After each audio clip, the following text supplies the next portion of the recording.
Game, set, match. Welcome to your daily serve of M&Ms. And there is really big, sorry. My name is Maria. I got so excited I forgot to introduce myself. I'm Michael. I was like, where are you going with this? Sorry, yeah, no. I'm too excited. Anyway, so there is some very, very exciting news. Mm-hmm. Squash is in the 2028 Olympics. Oh, you don't understand how long I waited for this.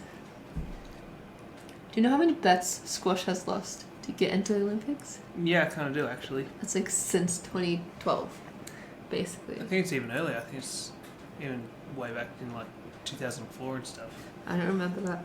But like I remember it's like, you know, 2012, we thought, you had a chance because, squash made it in England, right?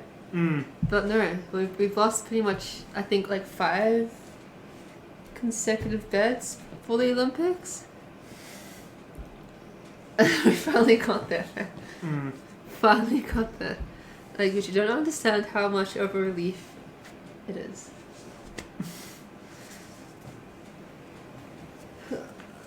Like, don't laugh at me.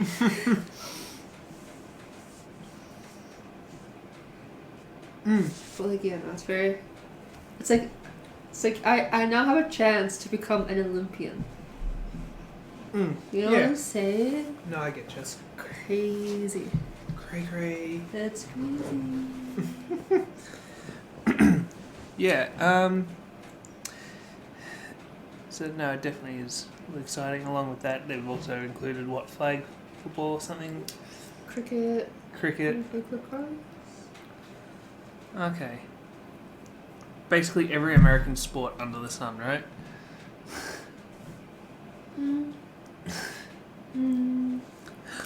Squash is British. Like, okay. So is cricket. I mean, it's pretty popular. I know, but like... I still can't believe they have Major League Cricket over there. Major League. It's gay. No, I'm sorry. I can say that because I'm bisexual. Only the gays can say that. Fucking gay. No, Why but do I like... always get chocolate on me? But do you know, like... now they've... It's so young over there, cricket, but like, it is now it's going to be a thing. They're going to make it a thing. Right? I'm not mad about it, but I am mad about it.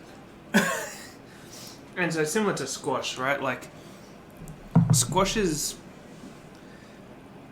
I guess, probably at least, if you exclude, I guess, like Egypt and maybe Pakistan and so on, like, it probably is one of the bigger sports in the sense that, like, if you play squash in college, they actually have college squash. Yeah. Do you know what I mean? Like they still do try to promote it, but like obviously they just don't put funding into college squash programs. They probably will now that it's an Olympic sport, I feel right? like you have to now. Honestly. It's Los Angeles, it's an Olympic sport. I feel like you have to now, right? Yeah, exactly. I feel like it just makes sense. But like, no, I'm so happy. Like shit, if they've got enough money to, like, do college programs for sprinters because they think they're going to get to the Olympics, I mean, shit, you have to do it now for your squash program, right? Honestly. Anyways, Maria's been drinking all day. No, I haven't. Since the news has been out. No. You know what happened? I had in-house tonight. Yeah. I was feeling like, oh, I don't think I'm going to do too well because it's that time of the month. Periods just started. And then I got the news. PSA sent me the email. They sent all the athletes emails, right? Mm. They sent us the email to say, hey, it's official. I say, woo! And then I think, after that I got a bit more energy and thrashed. I won all 5 games tonight. Amazing. Anyway, so in the email, I would just snip it. It says, this is a historic moment for the global squash community and marks a new era for the sport. Exciting. Anyway, squash inclusion in the LA 28 Olympic Games will give players across the globe the opportunity to compete in the biggest sporting stage in the world with 2 medal events, which is the men's and women's singles. So no doubles. Naturally. Well, like the Commonwealth Games, we have doubles, but they're thinking of like cutting it out because I feel like we don't even have like a doubles tour. Right. Just include it because they can. Yeah. You know what I'm saying? It's Yeah, just, no, I get it. It's not really like a thing like it is in tennis. I know, well, it's also the fact that it's more convenient to do doubles in tennis than it is in squash, right? You actually literally have to move walls to do double squash, whereas you just have to paint a few extra fucking lines on the ground, right? The doubles is fun though. It's hectic. Yeah. It's chaotic, and I love it. Especially if you have a left-hander, right-hander combination. So if the left-hander stays on the left side and the right-hander stays on the right side, Yeah. and then they're always serving to someone's forehand. So it's just like, dang it. Yeah, unless they just want to hit up the middle, but that basically means you're hitting straight up the tee, and that's just shit. And it actually works in doubles if you have a full doubles court. It's not that. It feels like it's 20 times wider, but it's not. Yeah. It's like maybe like 20 centimeters or something. I don't know. No, I'm saying if you've got a left-hander and a right-hander, then if you hit it up the tee, then someone has to turn to their backhand, right? Yeah. Or otherwise you just coordinate who's going to run around the ball a bit further, right? Yeah, good. Doubles is fun. I wish it was a thing. Hmm. I wish it was. And I'm working on those engineering designs. But like at the same time, not every court you can become a doubles court. So That's why I'm working on the engineering design to make it more accessible. that would be nice. Yeah. It would be nice, wouldn't it? Yeah. Yeah. Do you want me to give you some facts? Some key squash facts. Let's go. I want some facts. Some key squash facts. Squash players are some of the fittest athletes in the world. Oh, Shut up. The average heart rate of a pro player is 171 beats per minute while playing a match. oh, that all? Are you kidding me right now? You are. You just stop being an asshole. Okay, so pro players are.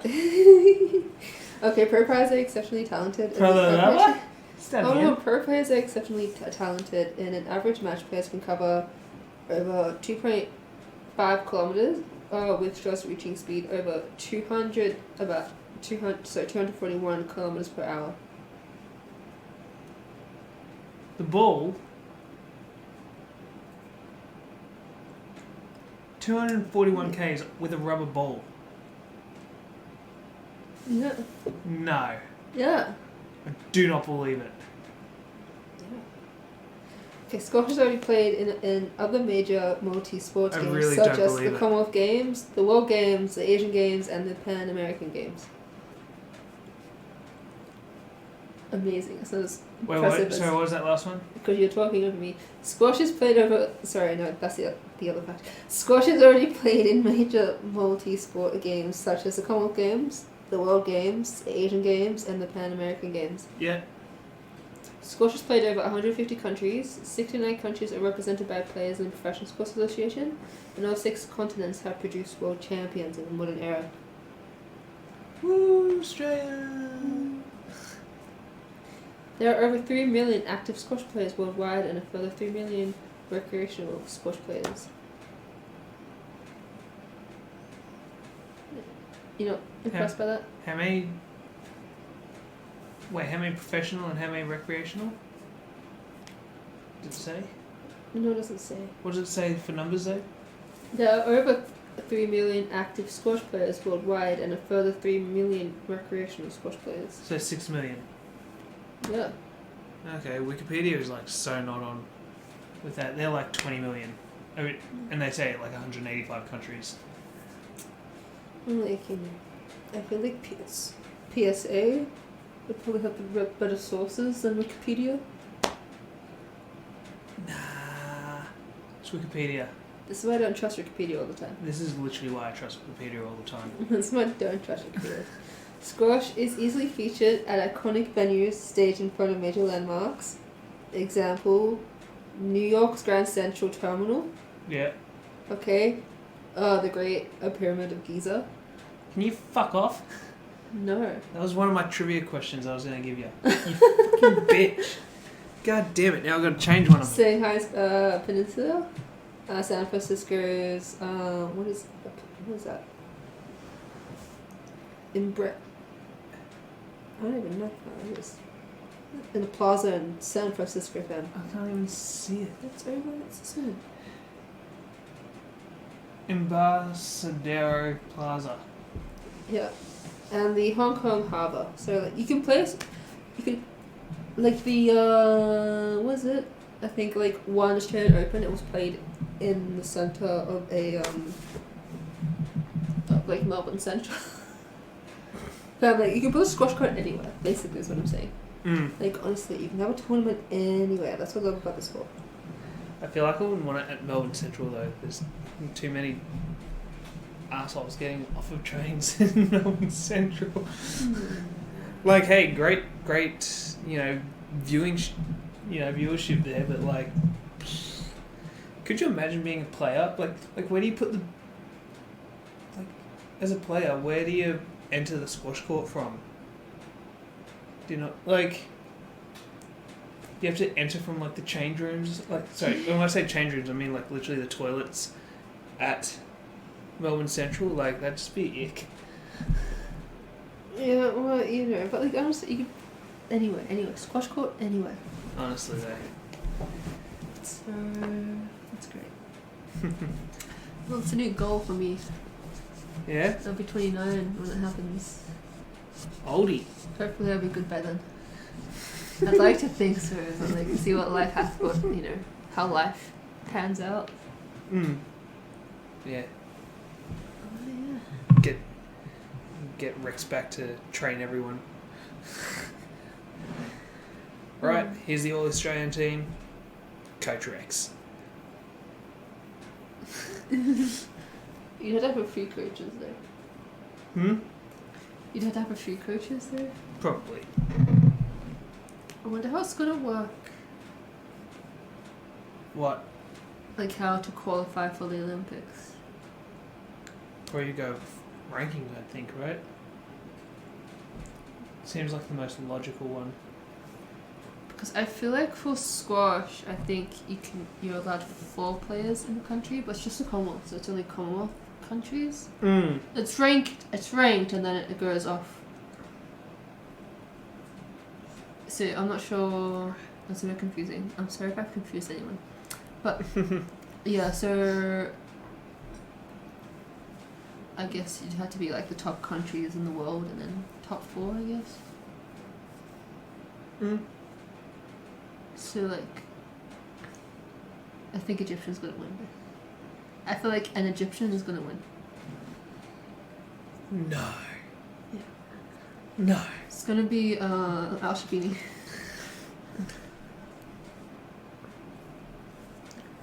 But yeah.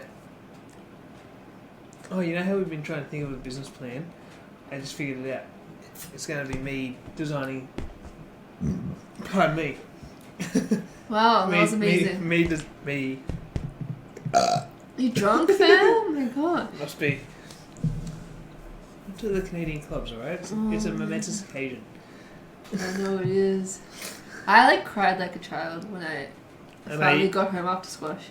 And then you called me. And I was like, are you alright? And she's like, That's happy tears. I'm so happy. Don't make fun of me. I'm not making fun of you. You're just a cutie. You cute. McLean cute. But not as cute as you. Yeah. Yeah, so goodness, that is And honestly, I'm very it's crazy because I always thought by the time Olympics would be the squash will become Olympic sport when I die. I've always said that, but now it's not.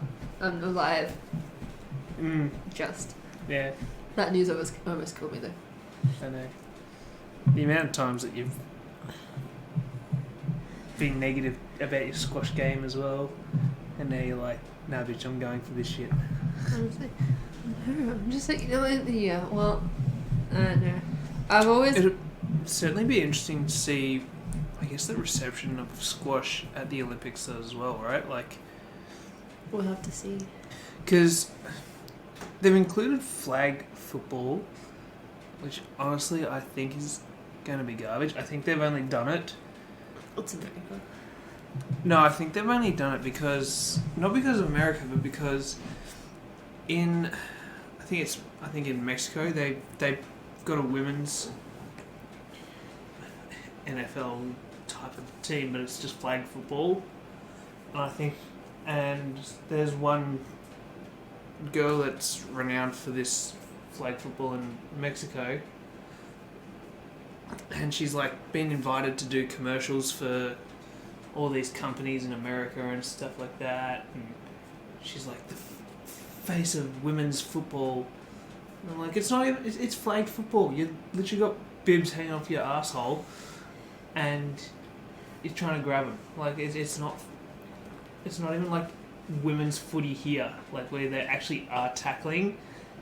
Do you know what I mean? Yeah. Like, it's just so drastically different. Do you know what I mean? And I feel like they've tried to do that for both the men's and women's because they want to kind of probably promote the women's side of it more. And I don't think it's going to fly, to be honest. Is I there think like a women's NFL? yeah, There is? sort of. What do you mean? Well, it used to be a bit of a mockery of the What NFL do you mean? because it was originally called the LFL. Do you remember me telling you this? No. What do you think the first L stands for? Ladies. No. What? No. What is it? It stands for something that they might wear. No. No, tell me. Very skimpy clothing. Just tell It's me. lingerie. The Lingerie Football League. That's disgusting. Welcome to America. Oh, that's disgusting. That's disgusting. But they, and like now I think it's called something else. I can't quite remember what it's called. Oh, no, it's still called the LFL. But instead of calling themselves the Ladies Football League, which would make sense, they decided to go with the Legends Football League. Does America know what they're doing? Sometimes I have to question America, fan. Like, that doesn't... Do It's kind of funny. It's like you wanted to like get rid of the whole lingerie thing, and you decided not to call yourself ladies, but you call yourself legends. Like anyone's really got a fucking clue what that even means anymore, right? I feel like it's Like- good to have separate names because like I feel like with like real football, right? Men's is the EPL, whereas the women's is called the Soccer. Super League. Real football. No, I thought you were talking about Aussie rules for a second there, bitch. No. No. Don't call it real football. It is. No, it's not. It is. How's it real football? Go on, explain. Because it's really your foot fan. Okay, does that make cycling football as well? No, because there's no ball involved. Anyway, in real football, right? They had the men's is in England. The men's is EPL. What about Gaelic? Wouldn't that be real football? Jeez. It sounds like garlic. Anyway, can What I about please international finish? rules? Can I please? That's just gayness. Anyways, sir, can I please finish talking? Yes. Okay, so like in England you have the EPL, which is the men's, and then you have women's, which is the Super League. Mm-hmm. Which I think it's great because I feel like it's like it's under different names and stuff like that. So I feel like it's you allow them to sort of shine in their own way. Does that make sense? Do you know what I mean? Because I feel like if you were to call it like the women's EPL, I feel like it would be in the shadow of men's EPL. Do you know what I'm saying? At least people would know what they're watching, though, right? Do you know what I mean? I feel like sometimes, you have, AFLW and they never expects it to be exactly like men's AFL, which it's never going to be. And I feel like that's a little bit damaging because like it's never going to be the same. I know, but at the same time, I don't think it... I don't know. I have my solution. I feel like my solution works, but you'll probably be like, nah, because I know you too well. Yeah, but I just feel like you get the men that hate women. Yeah, I know. And it's like, oh, I know, like, it's not like the men. It's like, no, shit's not like the men. It's because they're women. Do you expect them to play like the men? No. Yeah, no, I think... Plus, you can't forget that, in AFLW, they have jobs and they still go to school as well as play AFLW, right? It's not a full-time job for them. Yeah.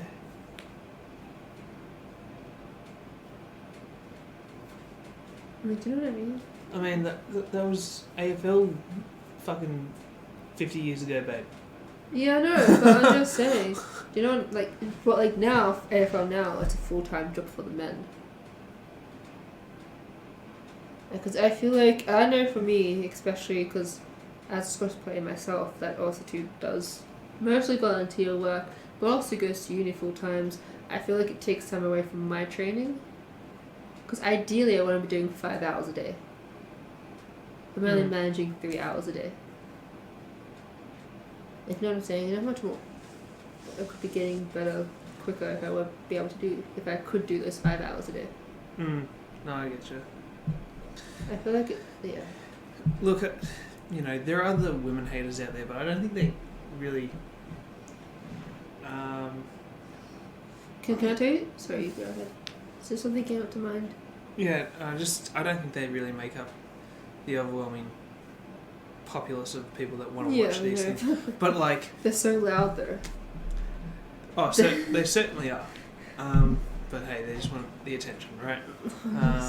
But it's... I think it's more... I guess like you say, they want it to... They make the argument, oh, well, it's not like the men's, and I know that you say it like that, but I think it's hard to explain. Like,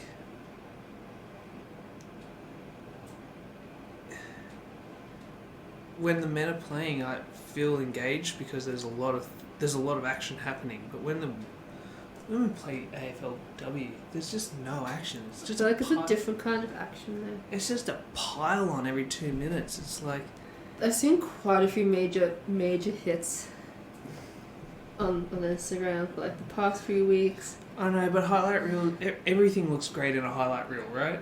Like no, like major hits, like the Maynard hit. Yeah, again, everything looks great on a highlight reel. It's not great, it's dangerous. Okay, everything looks dangerous on a highlight reel. Yeah, I don't think you understand. I'm saying highlight reels obviously capture highlights, right? Everything looks either great or like just to the nth degree, right? It doesn't show the shit that's boring and not very productive, right? Yeah, no, but I feel like there's... Like, my highlight reels look amazing, right? But for the most part, I'm pretty fucking average as a squash player, right? But I feel like there's bigger hits this year.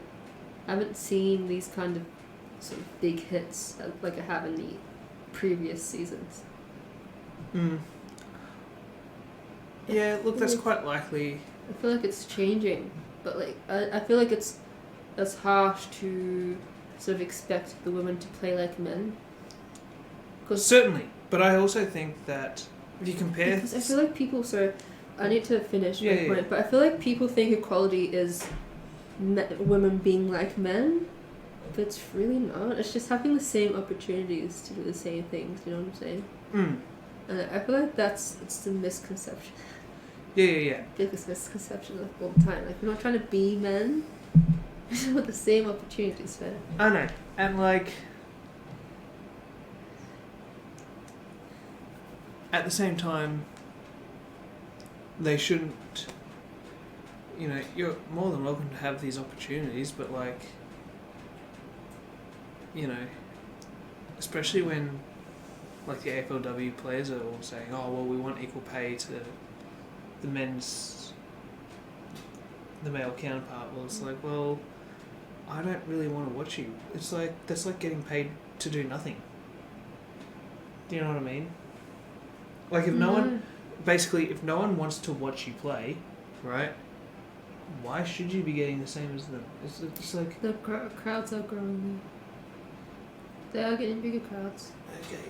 I'm not saying it's the same as men, but the crowd is getting bigger. Yeah, I know. And look, if... Again, at some point, it's probably the fact that it's just not quite for me. I don't think it ever will be. And that's fine. I don't think it will be. And quite honestly, I can be the exception, right? If everyone else wants to go out and support AFLW, fucking go for it, right? I think it's kind of garbage. I think it's kind of shitty, but... Yeah, but I feel like you're gonna... Like, for me, personally, I like watching softball. Because it's not women playing baseball, it's women playing softball. Right? The rules have changed, the dynamic is different to the game. Is there men's softball? I don't know if there's actually like a professional league, but like there's... Why? Men would rather be playing professional baseball. Should be a men's team. Like, men's softball sounds horrid. It sounds like men's netball. Like, I know that they did a thing for men's netball, and I do not want to watch. I do not want to watch that at all. It's crazy. It sounds awful. It's great. It sounds... No, it sounds truly horrendous. It's great. I truly believe in things that are men's sports and women's sports. Softball, women's, baseball, men's. Yeah. Netball, women's. I don't like the separation there. Why not? It's very stupid. Just for like, it's, you know, I don't think this should be like a men's or women's sport. I just think you should be able to play every sport. Yeah, I'm just talking professionally. Yeah, you should be able to choose. Like if you and I were to go play netball recreationally, fucking go for it. Knock yourself out, right? If you're a man, you want to play netball, go for it. Just professional men's netball just doesn't sound right. Because you're used to women's netball. No, I just envision it being truly horrendous compared to the women's. No. I really do. I really do. I think you just don't like the change. Welcome to me being a conservative bitch. No, I just think you don't like change, man. Sorry, what part of conservative do you not understand? Look, I am not conservative, but like there's some changes where I'm just like, you know, when Taylor Swift enters a new sort of relationship, like music genre. Oh. Babe. Sorry, Travis. That's not cool. Not cool. Anyway, so like every time, like, you know, like when Taylor Swift releases like a new album and like a new genre, I just kind of get scared of it because I don't really like change, but like, you know, I sort of force myself to listen to it and I end up enjoying it anyways. So I need to keep an open mind. I do keep an open mind, except for sports. Actually, no, I do actually have an open mind for sports.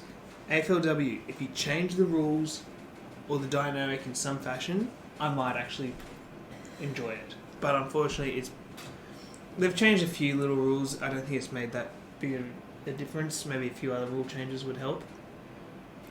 AFLW, talk about AFLW. Ali Blackburn, even though Bulldogs lost miserably, she had 22 disposals and 7 tackles. Is that a good day? Yeah, you're playing, it's 15-minute quarters? Okay. Yeah, you're basically missing a quarter, basically. Okay. So instead of, what's 4 times 20 is? It's 80 minutes?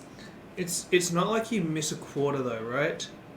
Like, I understand what you're trying to say, but like, in terms of the substitutions that would happen, you'd probably still be playing very much an equivalent amount of time on the field compared to the male counterpart. I don't think so. What are you trying to say? That There's What? 20 less minutes. okay, in terms of time spent on the ground, percentage-wise, it's probably the same. Yeah, but still less time, like, just like all together, right? In fact, I feel like- it'd probably be more, to be honest, for the girls. Anyway, so what I'm saying is, it's like, to say the men's played, not all the men get to 20 by 3/4 time. I know, but most of them that have a really good day are getting to comfortably over 30 disposals, right? Yeah, but I'm just saying, but most of them aren't getting to 20 by 3/4 time. Okay. Oh, baby. to get to 22 with the smaller quarter, that's pretty good. And 7 tackles, though. I know, but it's not like you have to use energy for 80 minutes. You only have to use it for now 60 minutes. You know what I mean? Yeah. Put it like this. If I asked you to do non-stop running, how many breaks do you think you'd need over an hour compared to 80 minutes? I don't know. You tend to die out pretty quick as well. On a treadmill, I'm pretty good there. Eh? I've done 10k on elliptical Okay. with no stopping. It's Okay. a little slow, but I did it. Yeah. It took me an hour. Goodness. Okay. Yeah. So, but do you see what I'm trying to say though? No. Chances are good. Suppose you're really, really quite fit. Over an hour, you're probably going to do maybe the first. I'd like to think the first 30 to 45 minutes comfortably, right? You may need one break. Okay? After that. Then you'll be good for the next maybe 15 to 20 minutes, right? You're pretty much already up to like an hour at that point, right? But after that 15, 20 minutes, you might need another break, right?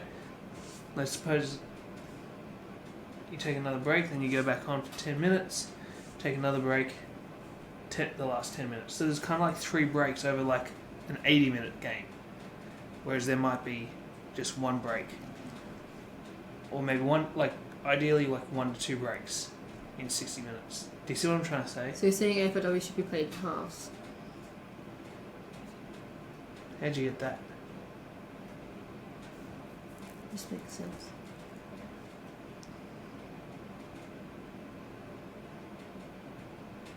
Well, it's shorter quarters. Even though it's 20 minutes, they play 30-minute quarters basically. And then in AFL. Yeah. So like 30 minutes, play 40-minute halves. 45. No, but I get what you're saying, but I feel like it's unrelated to what I'm saying. I feel like I've confused everyone. I'm sorry. I went on a... No worry. I guess I'm just trying to say I don't think the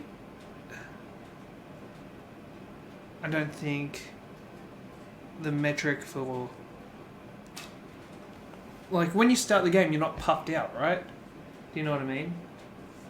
So you're probably going to start the game really quite well and you'll be able to last rather well compared to the last little bit of the game. Right? Mm-hmm. Which is where like the whole rolling something is going to tick over like crazy, right? It's just that particular. It's, how do I describe it?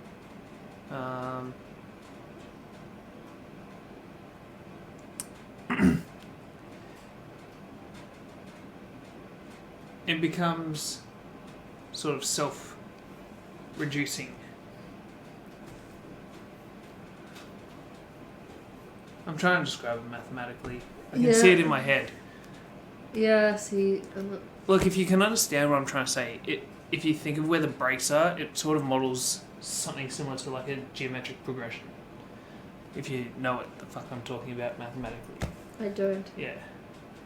I don't. I literally see a timeline, and then there's like a stop halfway, and then there's a stop halfway between that, and there's a stop halfway between that, Okay, but so if you're going to get more rallies done in 15 minutes, so in 20 minutes, so you are in 15 minutes.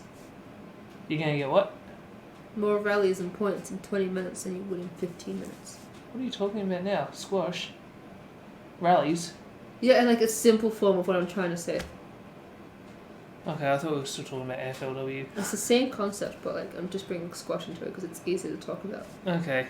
It's just that you don't play for time in squash. You know, but if you did, you'd get more rallies and points done in 20 minutes than 15 minutes, unless you have like a one rally that goes for 5 minutes, and you know, probably dead after that. Like that's what I'm getting at. You're gonna get more done in 20-minute quarters than you are in 15-minute quarters. Okay, I see what you're trying to say. I don't think that's... Sure, if you can play consistently without breaks or anything like that, sure. I don't think that's how AFLW works. Similar to how I don't think that's how AFL works. They stop the clock for stoppage time. Like, bitch, the obvious one is, you know, like, Depends on the stoppages, right? if you talk about, like, time of possession, like, who's holding the footy the longest, right? The team that's got 40 minutes, sorry, hang on, 80 minutes. Let's say the team that's holding the ball for fucking 55 minutes and the other team gets 35 minutes. Does that work? No, 25 minutes. The team that only gets to hold the ball for 25 minutes is probably going to have less overall disposals, less overall kicks, and so on, right? Because exactly. They had less time holding the ball. Exactly. And more tackles. Generally, if you don't have the ball, you're tackling, right?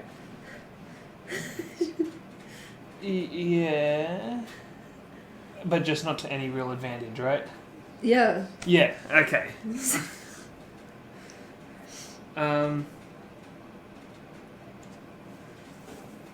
No, but like that's kind of analogous to the squash rallies, right? Yeah, no, but I'm just saying overall, I think there's a lot less time to get more disposals in AFLW.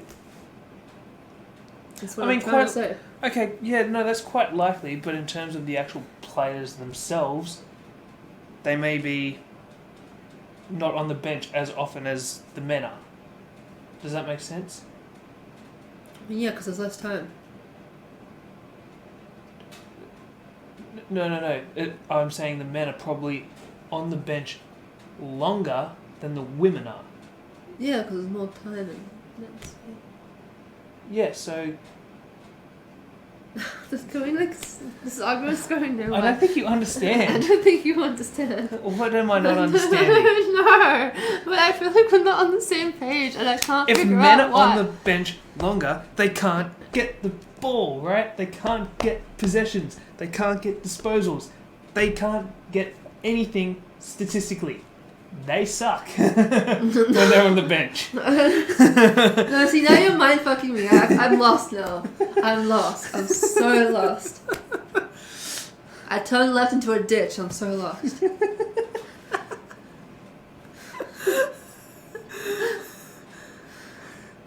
Oh, goodness. We went on such a tangent. This was only meant to be talking about squash. And I know. We lost our minds for a second. Anyway, squash in the Olympics, guys. Yeah. Anyways. And speaking of squash and all things squash related, A tournament. hold up, before that, you said something. What happened last week with squash? I can't remember. Oh, US Open. Oh, that's right. The US Open happened. That's right. Yeah. Noah Shabini finally won Woo! The US Open. 5th time lucky. Oh, really? Yeah. Oh, goodness. Yeah, that's how much heartbreak she's had. Honestly. And getting a US Open title fan. Yeah, that's a bit rough, isn't it? It is fair. Who did she play in the final? Was it Al Sobi? Hamami. Oh no, El Hamami, because El Hamami beat Sobi, didn't she? Or was it Shabini? Yeah. No, Al Hamami. Oh no, Shabini beat Kennedy. Didn't he beat Orphy? What? Orphy. Shabini? Yeah.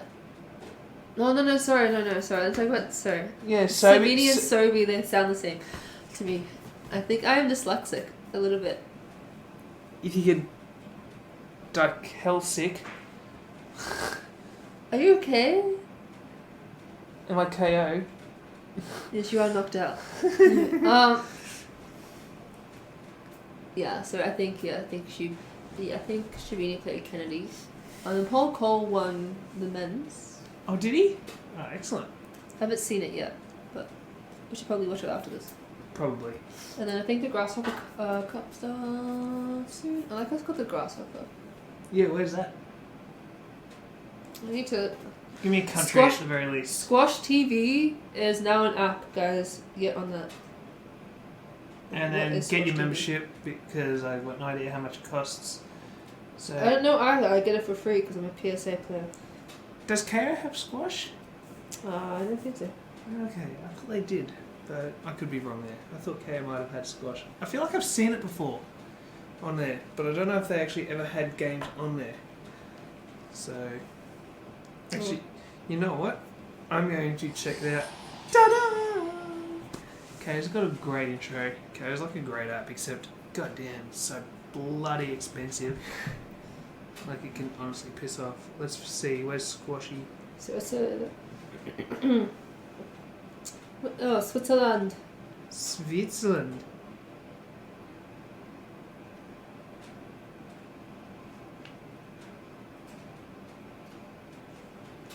Yep, it's in Switzerland. Switzerland. Nice. Oh, what's this?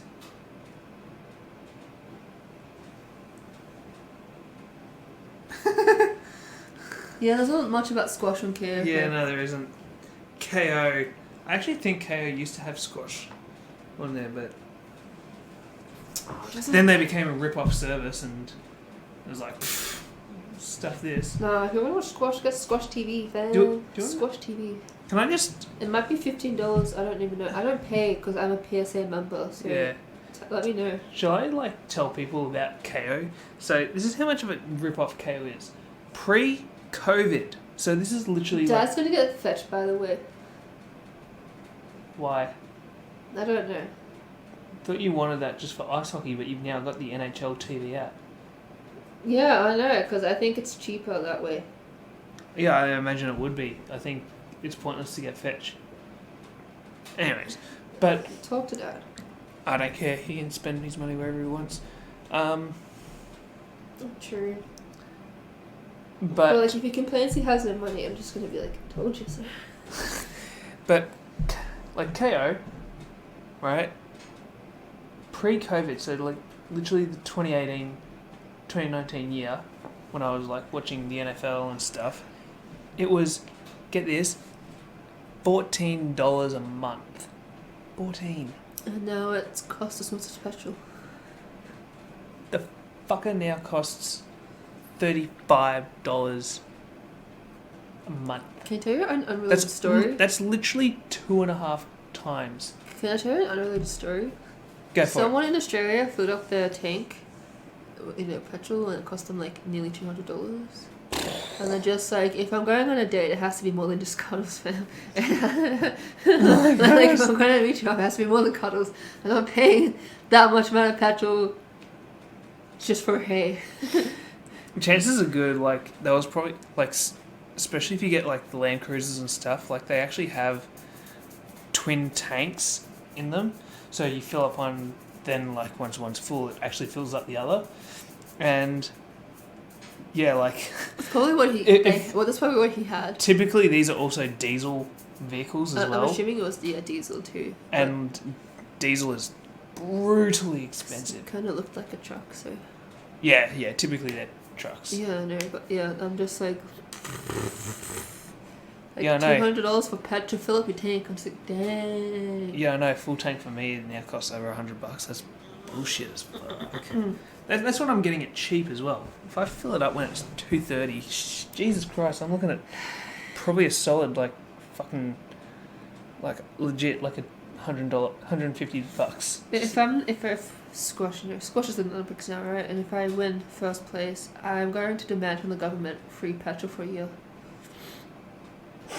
I got I'm you the twisting first gold medal in squash. I deserve free petrol. I don't care about anything else. Free petrol. If I don't have to pay petrol, I can buy a house. Honestly. Honestly, Olympians get paid dick all. That's why I would not want to be an Olympian. It's for a week there. It's for pride. But you get incentives from government sometimes. It's like the first. What was it? I think it was the first Filipino to win a gold. She got a house and stuff like this. It's like that sounds nice. No, I think you do get paid from the governments. Like if you win gold here, I think you get 50 grand. It's 20. Is it? I thought it was 50. And you can't. But the thing is, if you get 5 gold medals, you don't get 20 each gold medal. You just get 20 cap. Yeah, that's horrible. Like I say, Olympians get paid dick all. More than squash. Not by much. We're used to it. It's fine. We're talking about being number one in the world in the Olympics compared to being number one in the world in PSA. I feel like being number one in the PSA is probably going to earn you more than 20 grand. But it's the thing is, if they were to pay the Olympians money, how would they do that? Would it have to be the governing body? Because the person hosting the Olympics will be paid for the buildings, the infrastructure, stuff like that. And I'm just I feel like it's a bit too much to ask for them to give athletes money. Do you know what I'm saying there? How would that work? I don't know. I haven't found a solution yet. If anyone could maybe pitch in, and then maybe we can tell the Olympic Committee. I don't know. I can't imagine. I feel like it'd probably have to be I don't know. Maybe find a promoter for each event, and then they could give out the prize money, find sponsors. You know what I'm saying? Because especially in PSA, you have a promoter who's promoting is in control of the tournament, and they do the prize money. Am I making sense? I feel like for the Olympics, they probably have to have promoters from the different events to be able to allow athletes to get paid. But that also just sounds a bit tedious. Do you know what I'm saying? So I'm not sure how paying Olympians would work. In the real world, right? No. Do you know what I'm saying? There's a reason why they don't get paid, because there's a lot of money already going into infrastructure and to making sure I understand Andrews with the Commonwealth Games. Oh my god! I'm just but at least when with the amount of money you have to pay to cancel it, you might as well just gone through with it. Honestly. At that point, honestly, what was the point? It's so stupid. I don't get it. Anyways, do you want to do a segment? Like what? Quiz. You gonna quiz me? And I feel like I've only got 4 questions now that you burnt one of them up. I'm sorry, but you already knew I was gonna say that. I already knew that. Yeah, I know. Some of these you already know, but not necessarily our audience. You good there? Just showing McLean off to our audience. Yeah, so McLean is like a squishmallow I have. He's a penguin that has Bulldog's scarf and beanie on. And it's his bottom is filled with sand or something. Yeah. It's a percussion instrument. So, yeah, he was called McLean because he was... The greatest present ever produced. And I need to explain that joke, don't I? I think you do. Okay, so one, I think it was before COVID, but I forgot what year, and I think Bulldogs were playing maybe the Crows, but there was this guy behind us with, like, full on confidence, just yelled out for everyone to hear, Toby McLean is the best player we've ever produced. And then we're just like, not really, but cool. I love the enthusiasm. I love McLean, but like Bont maybe? I don't know. Anyway, and then what happened, like a few moments later, McLean went for goal. And he missed, and the same dude was like, see, he missed because of your negativity. I was like, I didn't know that's how that worked. Okay, so I need positivity for the Bulldogs to win. Right. Last for the Women's are losing, right? Okay, I need more positivity, fam. So now it's just an inside joke within the family that, Toby McLean's the best player ever produced, even though he just got dropped, deselected from the team. Yeah, it's alright, Bombers will pick him up. Who knows? Anyway. We're good at picking up garbage. It'd be ironic if he got picked up by Collingwood. It's alright, we're good at picking up garbage. He's not garbage. He's the best player ever produced, fam. Leave him alone. Okay. But, maybe it'd be interesting. I'd be pretty spectacular if Collingwood picked him up because he's a Collingwood fan. Oh, is he? Yeah. You never know. I mean, they've given away a couple of pieces already. Collingwood. Maybe, who knows? I need to see. But I'm sad he's gone. Actually, this is what happened in the NHL one time. This dude saying, "Oh, I hate this team," and then they drafted him. The team.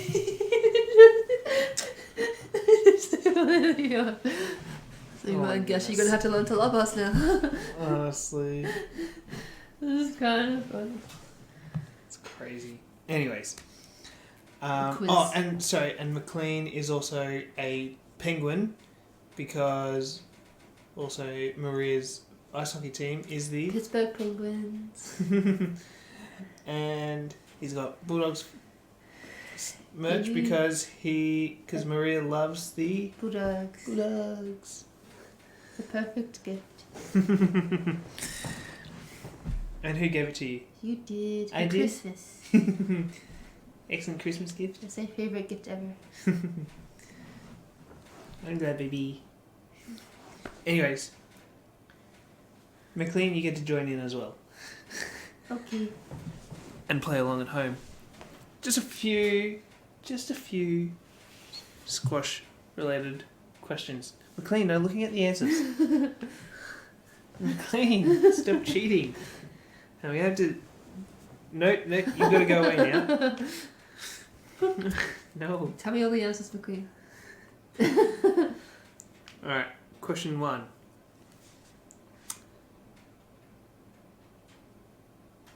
What game was squash inspired by?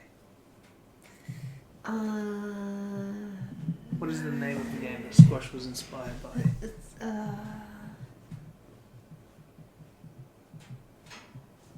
Yeah, see, I don't know what it is, but like I can envision it. This sucks. What is it? McLean, can you look for me? What is it? I think McLean's too drunk, he can't read. Tell me. Ugh. What is it? It's like a racquetball kind of thing. It's like in a rally, so not a rally alley kind of thing, against the wall kind of thing. Yeah. I think you're overcomplicating it. I just don't know. Is it racket? Yeah, it's just called rackets. Oh. And I think that must have eventually turned into a racquetball, probably. It seems. Who knows? I hate the fact that squash is called squash because the ball squishes, but I'm just like, how do you see that? How do you see? Slow-mo cam.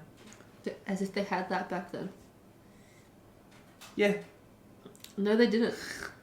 I think the fact is also the ball was squishy as well, right? Like, you would have been able to squish. That would make more sense. Yeah. That would make more sense. Yeah, anyway, go. And probably made dollars as well. No sense back then. A penny.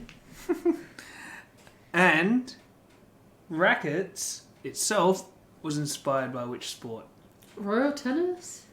Not quite, or at least not what I'm reading, no.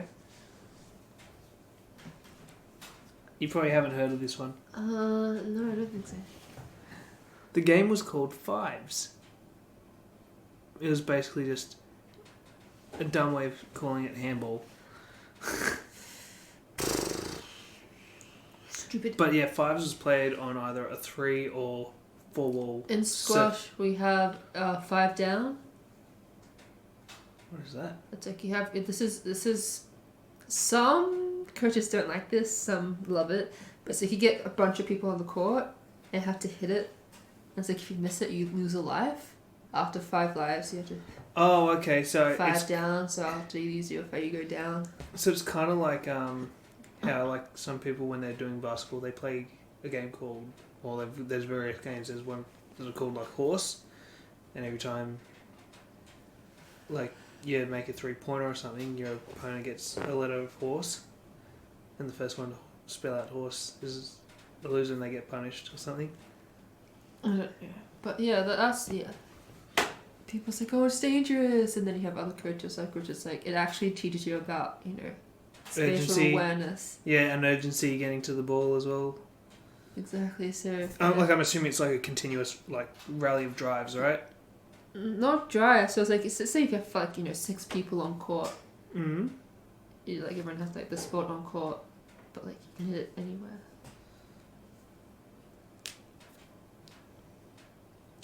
Okay. I'm a little confused, but I'm sure it's great fun.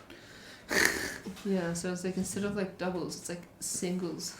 But like I'm thinking I gotta stop talking because I think I'm gonna confuse people. Anyways, but yeah, it was called Fives, and it basically got played with either 3 or 4 walls. This version of handball, and yeah, so that turned into rackets, which then turned into squash. How about that, hey? Nice. Question 2. It is commonly recognised that there are 4 types or styles of players. Can you name these 4 types? Oh, the Egyptians. I I think that's actually meant to be the 5th type. That they haven't updated yet. Yeah. Types of players: the Trigger, Yep. Volleyer.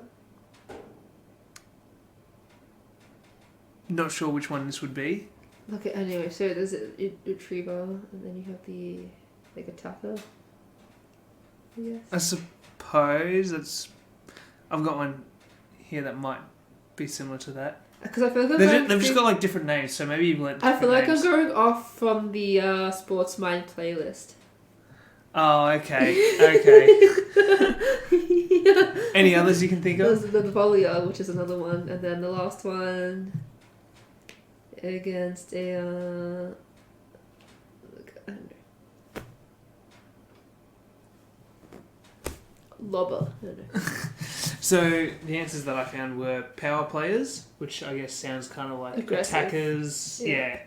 Then you've got the shot makers.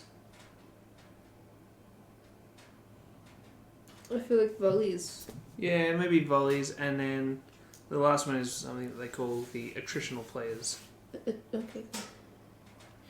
Did you get that one? Last one. No? Let me just click. So I got 3 out of 4, right? Do I get 3/4 of a point? Sure. Thank you. So How many quarters are in netball? the power players are powerful shots. So like the type of player that would be a power player is someone who uses powerful shots to take time away from their opponent. Right? Probably more often than not. Oh, there's tricksters as well. Oh, no. There's the 6th one. There's the Egyptians. And then there's Rostra. Yeah. The triple fake. Yeah. The shot makers, these are players who have accurate shots to take time away from their opponent, which basically just means that they hit nicks all the fucking time, right? Oh, volleys. Okay. Yeah. Obviously the retrievers, as he said, kind of trivial. I'm a bit of a retriever. They just retrieve the shit out of the ball. Yeah, I do that. I know, and then you just don't know how to put the ball away, and then you I do. Oh, I sometimes. do. Yeah. Anyways, and then the attritional players, they are players who are described as having a consistently high-paced game, both from shot speed and running speed, to wear their opponent down over time. You know.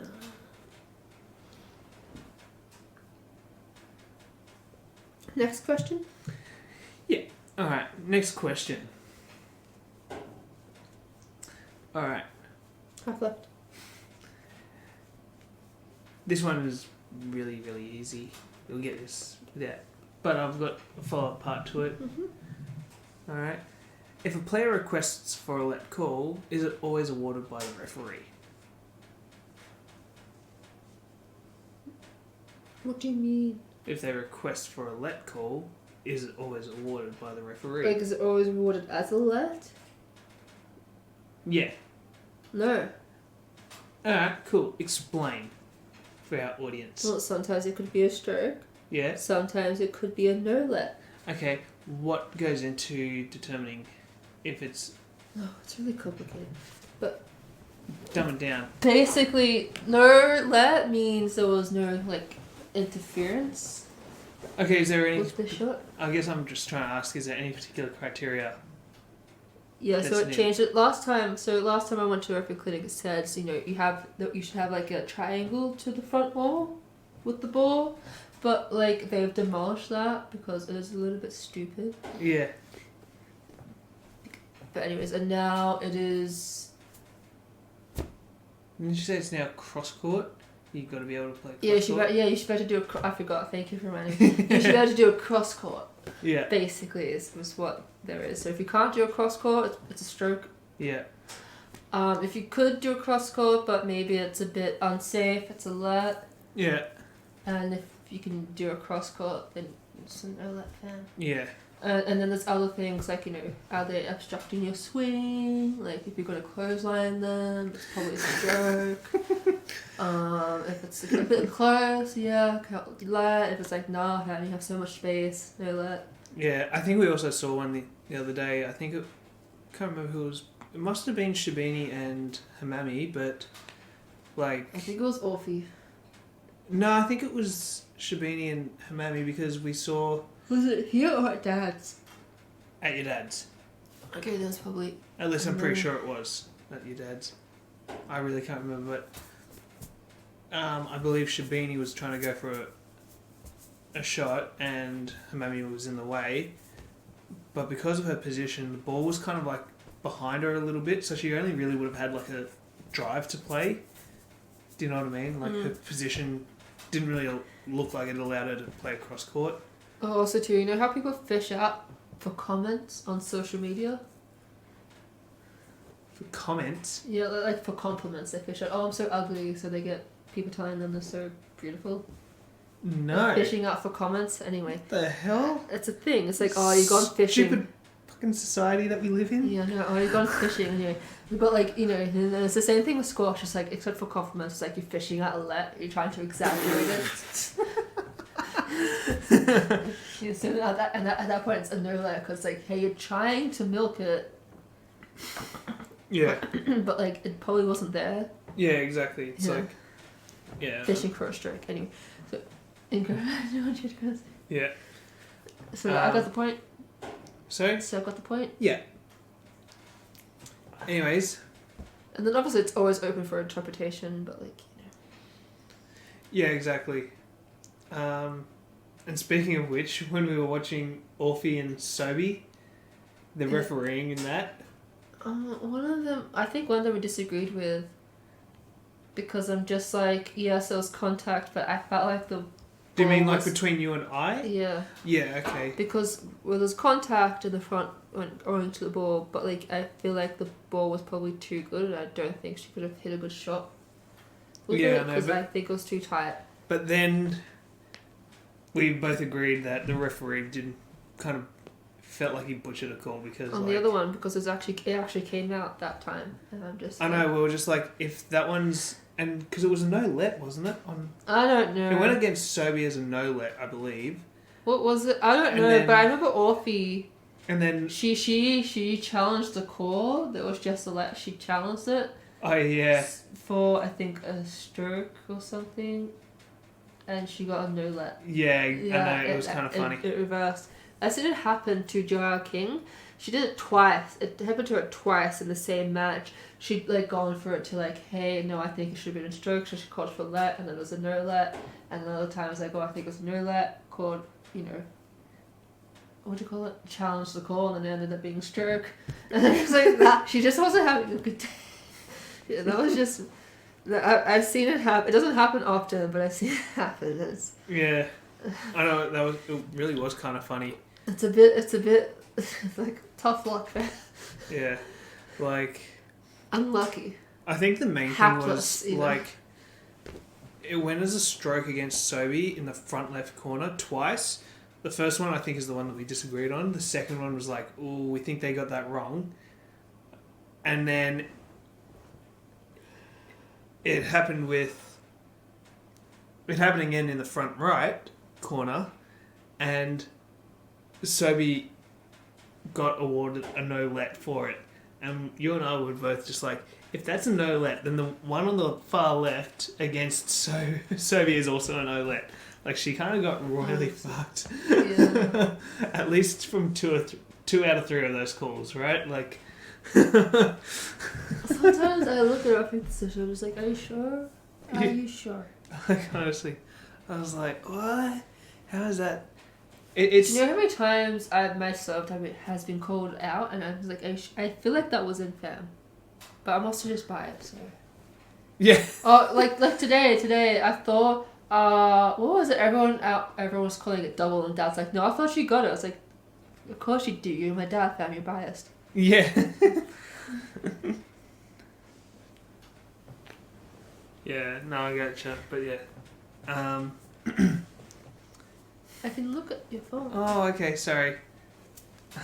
I can't read it, but I'm seeing it. Yeah. Anyways. Number 4. You're going to like this one. What is the... What is the minimum height for the tin in a professional Isn't squash it, court? minimum. Do you want options? Yeah, because it's either 9 or 7.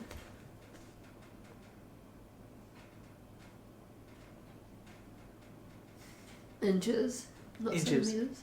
Inches. 15, 17, 19 or 21 Centimeters. inches. Inches. What am I reading then? I've got no idea.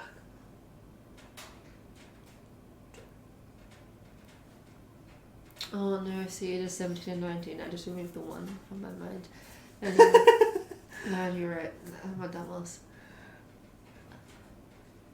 I just look at the last number and it's like, oh, okay, yeah, it's going to be higher than, yeah. Yeah, no. Anyway, so what was it? So 17 and 19. Well, what did you say? 15, 17, 19 or 21.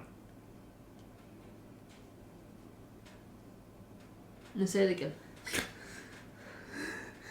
What is the minimum height for the tin in a professional squash court? Minimum. I feel like it have to be 17. The correct answer. I've never heard of 12 inch. What? 12 was not an option. What was the 15? 15? Sorry, why did I hit 12? 21. Okay, cool. Oh my god, babe. Fuck. That is why I think I have ADHD. No, 15. I think it would be 15 actually. 15. I'm going 15. The correct answer is 19. Minimum. Minimum. No, that sounds wrong. That's what I found.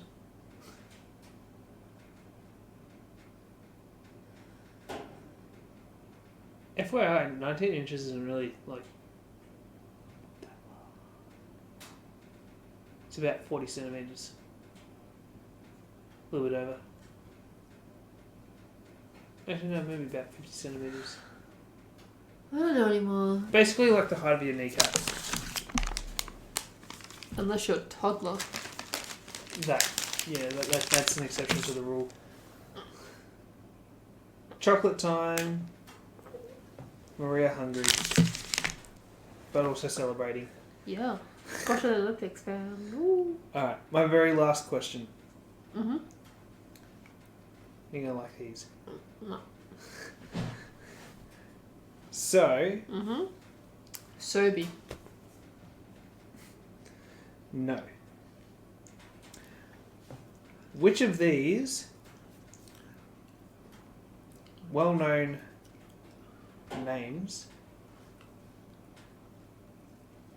featured a squash court? Was it Titanic Yeah. or the Twin Towers? There was a squash court on the Titanic. That is correct. There was a squash court on the Titanic. It'd be a bit awkward to play now because, you know... I think there was a squash pro that was on the Titanic. Oh, was there? Oh, that's... I think. I'm not too sure. Do not quote me on that, but I think I've read that somewhere. I didn't read that anywhere, but that's oof. That's a bit savage. Regardless if he died on the Titanic or if he didn't, he's definitely dead now. Yeah, I think that's fair. like, if you're a squash pro, then you're probably at least 15, right? And we're talking on 100 years now. Exactly. You'd have to be like a whole 138 if he was still alive. Which, it's unlikely, but we could be wrong. Yeah. Some chance. But yeah. Anyways, that is my short little trivia themed around squash. I need to read the rules more often, that is what I'm getting at.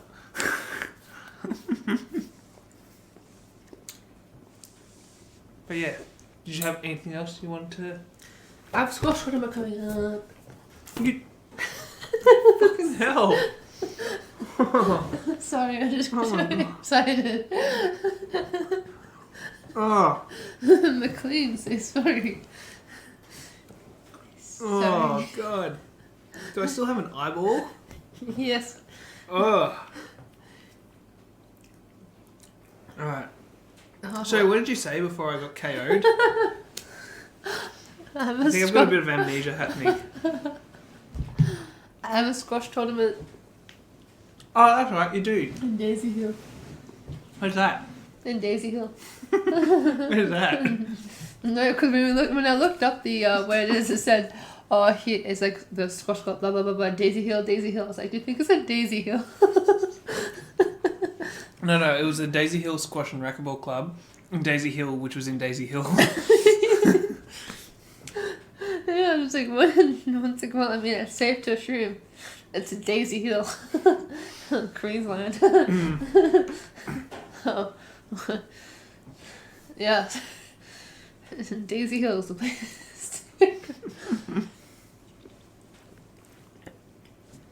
Cool. And how are you feeling in preparation for your tournament? I feel pretty okay. My arm is really sore right now, but I think I'll be okay. Mm-hmm.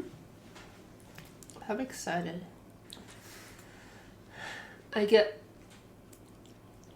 Yeah, very excited. Especially now the Olympics is on the line. And No, fair enough. I'm getting zoomies just thinking about it. Oh no, you're getting a bit agitated. No, not McLean. McLean. He excited too. I know. Yeah, we are recording. I'm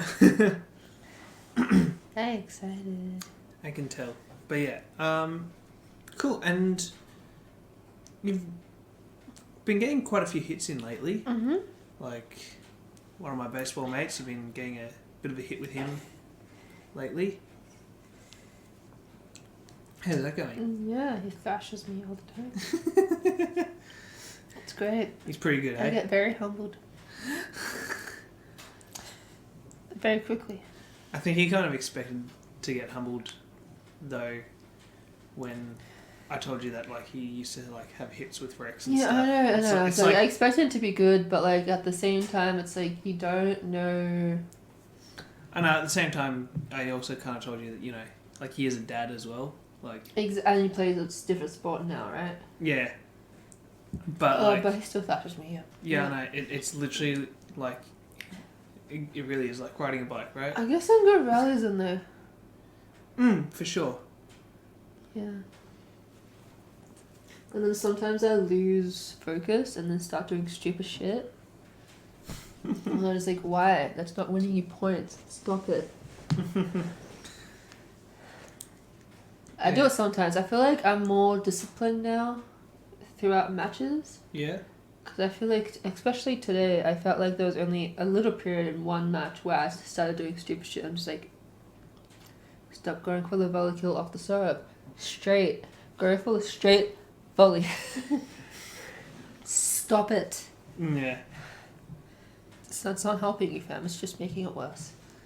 Yeah. No, I certainly know what you're saying. Like, it's like just like the best thing you could do is just keep it basic, do the basic shit well, and then add in the fancy stuff every now and then. But like stop, like don't try to do it to force a winning shot. If that makes sense. Anyways, a lot goes into squash. Very complicated sport. Very complicated sport. Gosh. It's a bit awkward, isn't it? See, at least archery is simple. Hit target.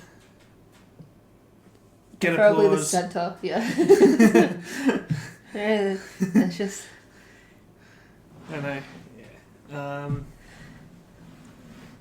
You know, there's probably a lot of technique that goes into it, but like, you know, pretty straightforward. And then the squash, it's like, it sounds pretty straightforward, right? Don't let the ball bounce twice, keep the ball in, but like, you know, you have 50,000 other things happening. Yeah, I know. It's like, yeah, make sure you get, make sure you take the volley, because if not, it'll hit the neck. Don't hit to yourself, but also don't hit to your opponent. Yeah, exactly. Because if you hit to yourself a stroke, if you hit to your opponent, then they're going to win the point. Yeah. And it's just like, okay, go. And then if you don't know what to do, just lob. Yeah. Safest option if you think you can't hit it. But don't hit your lob too high that it hits the roof. Or the outline, you know. But yeah, you know, there's always... Or just play in a venue that has a really, really, really high roof. Not the S's and Squash Clubs, no. You can't even lob there. I was gonna say, do it at what was the train station that you said? I can't. MSAC, the centre court. No, the one in the US. Was it Grand Central? Is that what you think said? Was it Grand Central that? In New York, I think. In New York, yeah. That's got some pretty tall. It's got a pretty tall ceiling. It'd be quite an effort to get the lob up that high. If it's that high, it's probably already out of court. Is it though? Like if it hasn't got a roof, like if it hasn't got a top piece, it would just go. It's like how tennis, like, you know, if they played at Rod Laver and the roof is open, the ball could theoretically just go up higher than the roof and back down on the opponent's side. So, basically, Nick Kyrgios, next Australia's Open, can you just hit it way up into the air, like 100 meters into the air, and let it drop? I would love to know what happens to the ball though at that point, like when you hit it that high in the air and then it comes down, like, because obviously tennis balls have a rebound efficiency. Does the ball then bounce, and if so, would it then hit the roof? And if so, does that count as like hit around? No. So obviously this is a Nick Kyrgios thing. He probably needs to do it. Yep. Nick Kyrgios, if you're listening to this, please. If you're listening to this, you just did like a whole like thing that your brother does. Like he just like creeps up on the microphone and just goes, "I'm Greg." Yeah, but I don't say that. At least I'm saying something meaningful, right? Yeah. But no, it's got me thinking now about tennis. Like, what happens in that situation? Well, you know what happens in cricket, right? It's a 6 runs if you hit the ceiling. Yeah, no, but like, do you know what I'm saying? Like, here's the net, you hit it, it goes up through the roof, then lands on their side, bounces, but then it has still like a similar angle, and it comes up and hits. I don't think this part can of the happen roof. though, but anyways. Do you know what I want? Do you know what I need to see happen? Is that, but it hits the net and then falls to the opponent's side. Add insult to injury. Honestly, you're just like sitting there waiting for like this overhead smash. Oh shit! Aha, psych. Yeah. Literally having to dig this thing up off the fucking ground. It's shovel. Honestly. And then you have to like do another flick into the sky. Yeah. Never ending. That's like the equivalent of like doing drop shots in like the front corners. It's like you know what I'm saying? You go into that little drop shot really because like both of your drop shots are so good that no one has space to do like a drive or like a cross. So just like standing there, just like oh okay opening. Yeah. or like it's too good and then you hit the tin. It's like fuck. Yeah. Yeah, that is what squash is like. Yeah. It's lovely. But yeah. Yeah, no. Anything else to talk about? No, not particularly. Like, just with regards to Daisy Hill, From they- Daisy Hill. yeah, have they published the draws? Yeah. Have you seen who your opponent is? I have, but I forgot. Have you played them before? I don't know. I don't think so. Don't think so? Okay, it'd be nice I to... don't really care. I just want to like. I don't like because I've done this in the past where I used to like sort of look at my opponent and sort of looked at their like Yeah. ranking, and that freaks me out. So I just sort of look like, hey, I'm playing this. Then who am I playing? I really don't care. I'm just gonna do my best. I like that approach. It's kind of how my approach to pitching, like, everyone that comes up into the batter's box while I'm pitching, I'm just like, it's just another asshole. But Like, sometimes, you know, you hear all this stuff like, oh, hey, Mick, their number 4 batter, which is number, like, 27, yeah, the last, like, 17 games, he's literally hit 2 bombs, and, like, chances are good, he'll probably do the same, so just walk him. I don't care for that. It's like, if this bitch comes up, I'm going to strike him out. no, but I feel like our reasoning's different though, because for me, if I do like sort of research my opponent, I freak out a little bit. Yeah, no, but like, and then I get too nervous. But like if I don't, but it's like like if I play Jessica Turnbull, I know who Jessica Turnbull is. I love Jessica Turnbull, right? But like at the same time, it's just like I'm not gonna think about all that. Otherwise, I will bomb out. No, like, it's exactly the same. Like, I literally... I don't care who I throw to as a pitcher. My intent is to throw strikes and get them out in some fashion, whether it be a fly out, ground out, strike I'm out. just trying to do my best, fam. I'm just trying. Yeah, not to exactly. panic. Exactly. It's I'm the just same trying thing not as to me. panic. I don't want, like, especially if someone tells me, like, something like, this guy can hit 2 bombs every game and blah, blah, blah, like, that. And then I start pitching, I'm like, 2 things go through my mind. I go, shit, they're either going to hit a bomb, which is going to make me feel shit. Sorry, I didn't mean to cut in. Like, it's going to make me feel shit, like, it's going to freak me out.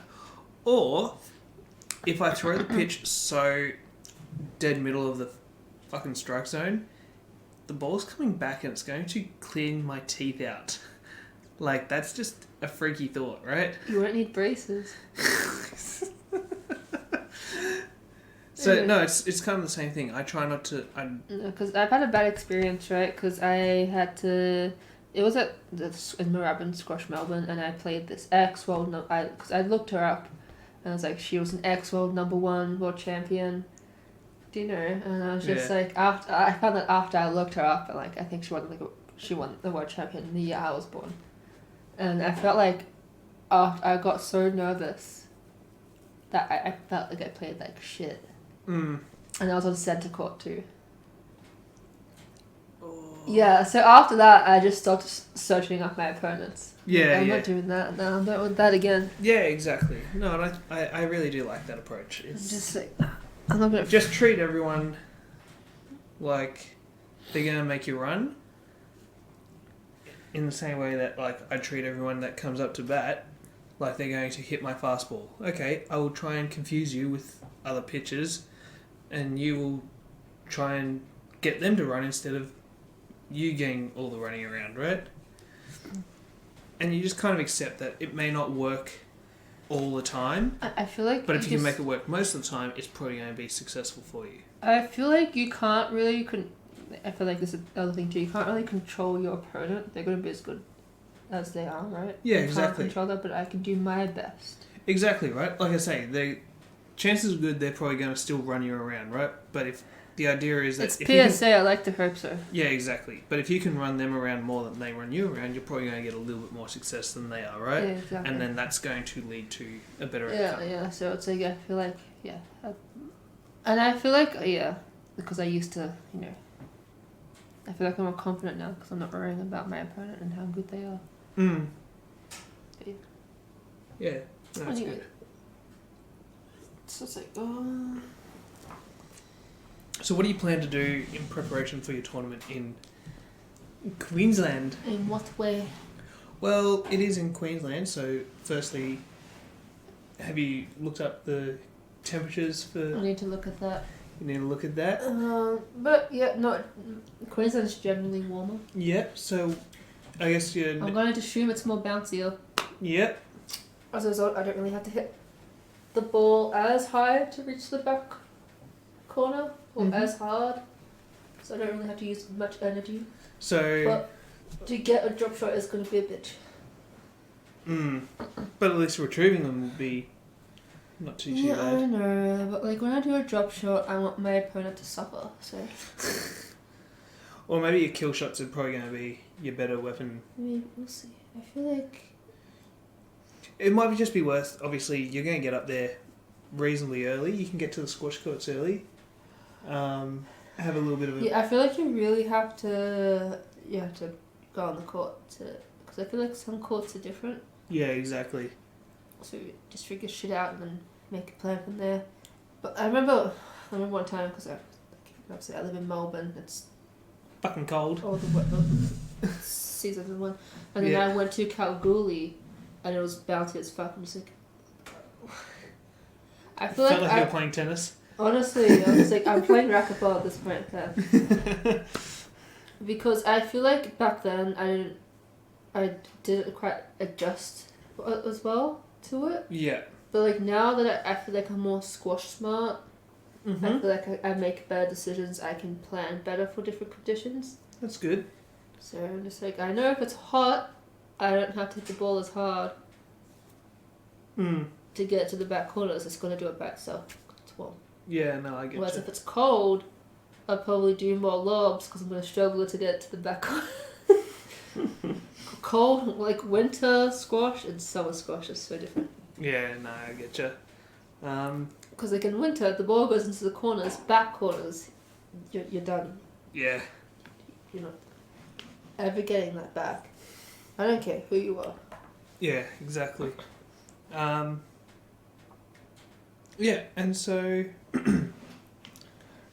I feel like, I just feel like because like, we've had that, been trained by Rex and now I have a new coach, Chris. I feel like just my knowledge of squash has grown. Mm-hmm. And I feel like and I feel like I'm sort of like just noticing a lot more things too. Mm-hmm. Like especially like when I'm training, I'm sort of realizing, like I sort of picked up on, how kill shots are more wrist. Mm. And then I feel like volleys, especially the straight volley, is more just forearm strength. Mm. How about your little interesting split step thing that you do in the weird way? We don't talk about that. But yeah, at least I'm reading cross courts now. Mm. I used to see the cross court, see it happen, and then move. But now I'm moving to the cross court. Yeah. Is it the correct movement? No. But it's getting better. Mm. So. Yeah. Because I feel like, because when we started training with Rex, He's sort of the way he does his 6-point movement is different to what I was taught as a junior. Oh, okay. So it took a bit of time to adjust that. So I felt like my movement was just really shit because I was trying to change old habits. Yeah, yeah. And I feel like it's getting better, but obviously it's just a little bit miscommunication for my brain. I just sort of do like a jump rotation before I take off for the cross court for some reason. It makes no sense, but anyways. Yeah. I know. I don't think it's like all the time off the cross court, but I'd like to hope not. it's just like at certain points. It must be like when they played. I might need to pay a bit more attention if they've played a particular shot before it. Because I'm also trying to just work on my split step too, right? Yeah, exactly. And I feel like sometimes my brain just gets like, information overload. Jump. Buffering. Turn. Honestly, I think that's what it is. I think my brain buffers because I'm thinking too much about the split step and the foot movement. Yeah. That I think I like do it. You know how you. For our viewers, so for our listeners, you know how you like do like a rotational jump, Yeah. like a 180 rotation jump. Like that's what I do sometimes. Yeah. I feel like it might be if you play a cross court, and then they return with a cross court themselves. I feel like that's kind of where you kind of get a bit. I think it's just because you kind of expect maybe a drive coming back up sort of thing. Maybe, but I think it's just panic or brain overload or whatever it is. Yeah, so I'm like obviously not in a calm state. yeah, it's kind of like as your body's going to the sidewall where your opponent's about to play the cross court. That's when that movement. I feel like that's what I visualize. But I feel like it's because I don't know what to do. Because at this point in time, we're trying to fix sort of like. Split step move quickly because I tend to pivot, but sometimes it takes too long. I feel like in that instance, if I do a cross court and they do a cross court, the pivot takes too long to take off with. If that makes sense. I guess so. And so I think I just sort of jump out of panic to go. Yeah, I feel like I think maybe you need. Like I'm still trying to play around with what's my best movement. Yeah, for sure. And it's coming along, but like. Yeah, I think again this is just baseball talk coming through, but I think it's obviously just that whole hip explosion. I think is going to get you there best, but. Because Chris talked about taking like a little step back and then go forwards to sort of. A little step back and then go. Oh, okay. In terms of if they've played like a drop shot or something in the front wall, is that what you're talking about? Okay. I thought you were talking about going back. I'm like, what? Going... I had to bit, and I was like... Oh, like even... Okay. I guess it's like a similar situation for the like back, but like I guess a little bit forwards to sort of... Not forwards, but like, instead of... So like, split step, back run, split step, side. So you sort of have a momentum going into the shot, if that makes sense. I guess so. And I feel like that's because normally into the back corners I go boom. Like I do a pivot and that takes too long. Like it's only bounced twice. Yeah. I feel like yeah. And like I'm still like like he's told me what to do, but like at the same time I had to figure out what works best for me. Yeah. Yeah. And so like that's what like this squash is so complicated. I know. I feel like basically is what I'm saying. Yeah, I feel like to an extent you kind of just need to to let instinct take over, and for some I guess it's a bit more natural. Like for me, if I'm exploding somewhere, I tend to try to line my hip up first. Yeah, and then... but I feel like for me it's a bit different because you probably played baseball young, right? I started at the age of 15. Yeah, exactly, and I feel like for me, especially in terms of infield work, infield does have a lot of side to side movement, so and then turning that into some sort of rotational and then going a different direction. Like you field a ground ball, Cause like what and age then did you got to turn your body side on to throw. What age did you start baseball? Oh shit! Like maybe 8 or something, I think. Yeah, see, I was playing squash, but I didn't start playing in tournaments till I was 15. So I'd probably got bad habits from dad and mom. Yeah. And then and then I start training. You start getting coaching, and then it's just like, well, you have to,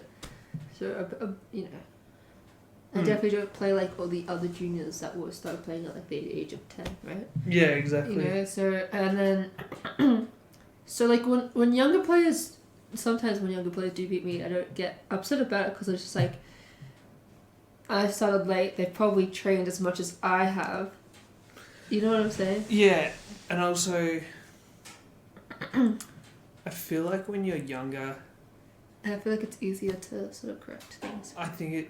I definitely think it is, because when you're younger, if you really are committed to something like squash, you typically have more time than people who are older. Plus I feel like it's because I've learned one way watching, like my parents play, and then it's like, it wasn't the correct way. So I feel like if you're young, you're sort of starting clean slate. And then you get the coaches to sort of, teach you the correct way from the start, whereas I didn't have that. Right? Yeah, no, I get that. And like, yeah, no, I think you're absolutely right on that, and it's like I say, when you're young, you also go through things typically slower, and obviously those slower movements help build and refine like the faster movements when you get older. For me, it's just like, hey, age of 15, you're in under 16s, bam, you have to play at this high level. Yeah, exactly, right. Yeah, it's just like I've always played catch up, so I feel like when I moved to PSA, it was nothing new to me. Whereas I feel like with like juniors that did particularly well, always did well, and then they moved to PSA, I feel like they don't realize how hard it is. Whereas I've always sort of had it hard in a way that I've always been behind. Yeah. That it's just like, it's nothing new to me. So it's just more work, right? No, exactly. Yeah. So. Yeah. Anyway. I made a state team, fam. Actually made 2 state teams. So. Nice. Under 19s. I don't know how much to do it, but that was a miracle. But yeah. Yeah, and so I guess in preparation for Daisy Hill, do you plan to maybe be using a red dot ball in your training to prepare for... No. I think I'll be able to adapt, because I think I just think about things more, and I think I notice things more, and I think I just have a better squash brain than I did 12 months ago. Fair enough. So, alright. I don't think that's an issue. Anyways, and how are you feeling about it? You excited to get up there? I'm so excited. Haven't played. I think I should win the first match. Okay, that's good. Assuming I play well. Yeah. But I feel like you've been able to, in some of your more recent tournaments, sort of kind of keep your composure a bit, both physically and mentally. Yeah. So yeah, I guess it just comes down to, making sure that you don't, do any serious injuries before. Well, one thing that's good is that my period started now. So by the time the tournament starts, it'll be over. Yeah, exactly. You don't have to worry about it. And I feel like after the period, that's generally when females are at their strongest and fittest. Yeah, I imagine it is. So I tend to gonna do well. Yeah, no, I tend to find that you are a bit more, like, just a little bit more like focused and aggressive. Yeah, and then when I'm on my period, I feel so slow and sluggish. I'm just like, I want to go to bed. Yeah, no. And you want to eat a whole cake. Yeah. Literally in your hands. If I could, I would. Yeah, if I could, I would, fam. I'm an athlete, I need to eat healthy. Shit. Dang it! Choose this life. Not that I hate it, but like, there are moments where you're just like, why? I feel like everyone has that with their job that they chose. Oh, You know what I'm saying? I feel like there's, even if it's your passion, I'm pretty sure there's some days where just like, why? Because I remember seeing, you know Jessica Fox, can you... Oh, she's- yeah. I saw like, you know, like a TikTok video of her. It's like, when you have stupid goals and you have stupid dreams, you have to go to a stupid gym to do some stupid training. It's like, there's some days like that. Yeah. But it's just like, you don't want to do training, but you have goals, so you have to. Yeah. It's just like, I really don't want to, but... Was she a gold medalist? She wins everything. Okay. But yeah, it's just like, you know, sometimes you don't want to do it. But then remind yourself of why you're doing it, and it's like, okay, I guess I'll force myself out of bed.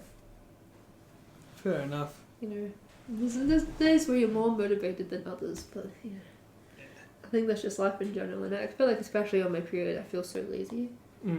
Like, I don't want to do anything, but it's just like, No, I get you you. have goals, fam, and to reach those goals, you have to put in the work. You know.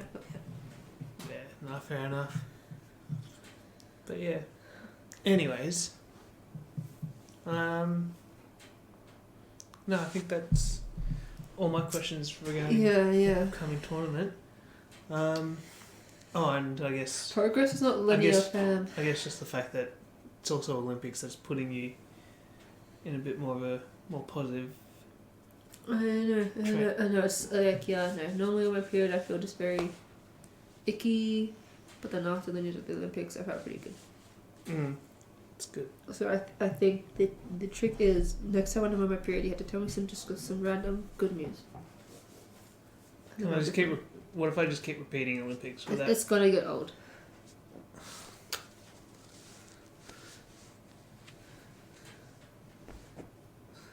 You just have to figure something out. Oh God. There's only so much good news, alright? Make it up. Actually, you know what? I'll talk to the Bulldogs and I'll say, alright, you gotta re-sign Toby McLean, alright? And then midway through that month I'll say, alright, you're allowed to cut him. Then he disappears and you feel bad. And then when the period comes around again, hey, you gotta sign him on again. Nah, it's just too messy. Messier than the period itself, yeah. Anyways, sorry, there's a little period talk happening, but this is what happens when you're an athlete. Like, my period does affect my ability to play, yeah, because I feel like I just feel slower. Like, no matter how I try to be faster, I just feel slower. And I feel like this is part of the reasons why I was on the pill. Just to help stop it. And it did work, but at the same time, it gave me migraines, like, every day, so... Yeah. It's like, Yeah, which compromise do you take? Honestly, right. So, yeah. I don't know what to do next in the, I want to see if there's another way to stop it, but... Oh, stop it. Anyways, but like, you know what I'm saying? It's like, my cycle does affect how I play, and that's just the way it is. Yeah. That's fun. Anyways. I talked to you today, I'm just like, I'm so sometimes on my period, I get severe joint pain. And I'm just like, I feel and I was like, should I do running or should I just walk today? And I was like, yeah, I should probably just walk. I was like, okay. Because I'm just like, sometimes I just need a second opinion. Yeah. Because sometimes I want to know if I'm being too soft on myself or not. Like, honestly... You know what I mean? Because I'm just like, if I go for a run, I know I'm probably going to die, but at the same time, I don't want to be weak. Like, at the same time, like, I don't know what a period's like, but I know it, like, for me, sometimes if... especially if I pull something in my back, which is like nearly all the time, especially being like a pitcher and a baseballer. Because you're old. Yeah, it's just no. It's not so much that. It's just that when you're throwing, we do something called separation, where basically you're trying to sort of like open up your chest as you're throwing, and you not only separate but you can't twist, and you kind of just end up pulling like all those muscles and stuff. And so sometimes like you get just a really, really sore back, and when that happens, I feel like I can't run.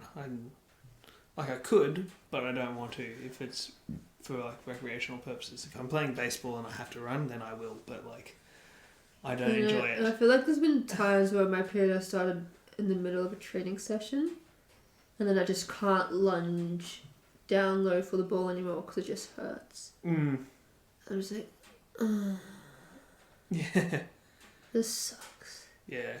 But like, yeah, for me, I find that if my back is kind of sore, like typically like walking, for me especially walking outdoors where like there's hills and stuff, it tends to sort of help kind of realign my back, and then the muscles feel a little bit better. Yeah, but for me, it's not just the lower back pain, it's the knee pain, the ankle pain, the shoulder pain, the neck pain. I'm just like... I know, that's why I'm saying, for me, I can associate back pain, and obviously when it's your time, it's every pain. Honestly, it's yeah, I pain. know, because I feel like it's happened.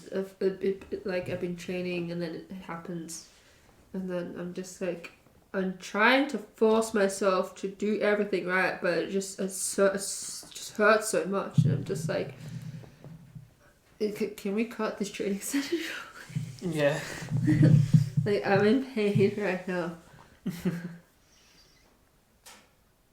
But yeah, sometimes, you know, when the period's starting, it's just you know, low intensity training. Yeah. Anyways. Anyway, yeah. Anything Welcome else to the life of a female athlete. Anything else you want to add, babe? No, that's pretty much it. Is there anything else McLean wants to add? Squash is in the Olympics. McLean cute, right? He's not as good as you though, but he's cute. Anyways, I think with that being said, we'll leave it there for this week's special edition of squash and stories of periods. And women's sport. Oh yeah, and women's for some sport. reason we end up talking about women's sport. Yeah, no, we're a bit It's retarded. unintentional, but. Yeah, sorry, I'm retarded. Did you see me try to do the quiz with the... I was like 12. I was like, no, there's no 12. I was like, what do you mean? I was like, oh, 21. And in my mind, it's 12. I was the dumbest the entire time. I'm just like, okay. Anyways, we'll probably have another episode this coming Friday, just to kind of keep up to date with some of the other news that's happening since ice hockey's started up, and Pittsburgh doing well. they are doing well. Crosby's been a gun, actually. Sid the kid, and there was like, 25 or older. Yeah. Sorry, 35 I was or going older. to say 25 is still kind of kiddish, but 35 or older. yeah. Yeah. I know. What is he? Is he actually... he's like at least 38, right? I feel like, it's still called Sid the kid. I know. It's so old. Well, he was drafted in 05. Yeah, no. So there's at least 18 on top of that. He would have been like at least 20 or something, right? At the time he was drafted. He's 36. Oh, so he was 18 when he was drafted, okay. Salary, 30 million. Sorry, 3 million. Not 30, 3 million. I know, ice hockey players don't quite make the same. If I made that money yearly, I'd be buying like everyone a house. I like how like it's considered like a top 4 like US sport, like in terms of like viewership and stuff. Because like, you've got the NFL, MLB, NBA and ice hockey, and you look at the contracts of the other 3 where they're all like literally double-digit million contracts. I know. Like MLB pitchers literally can make like a whole like 60 million a year and shit like that. Fucking hell. And then Yeah, and then you look at fucking NHL players and they make like dick all compared to. They still make quite a lot, but like. It's still livable, considering you're only traveling the country, right? Exactly. Like it's more than like squash players, right? But like. I mean, we travel the world, right? Yeah, exactly. It's crazy. It really is crazy. I want to know, do squash players like have like do the top 100 players have like a shared aircraft that they all fly around on to go from one city to the No, they next? don't. Or are they just board normal planes like normal people? Yes. And people are literally just looking at these people getting on planes and have no idea who the fuck Yes. Yeah, unless you live in Egypt, obviously. Then they are. Oh yeah, but then you're literally a celebrity. honestly, yeah. Yeah. Anyways, we're gonna clink our triple decker and Cadbury. eat chocolate. Yeah. Chocolate yum. Nice. Okay, well, we'll see you. Not see you. But yeah. I'll be here later in the week with another podcast. Absolutely. Until then, stay tuned for your next serving of M&Ms.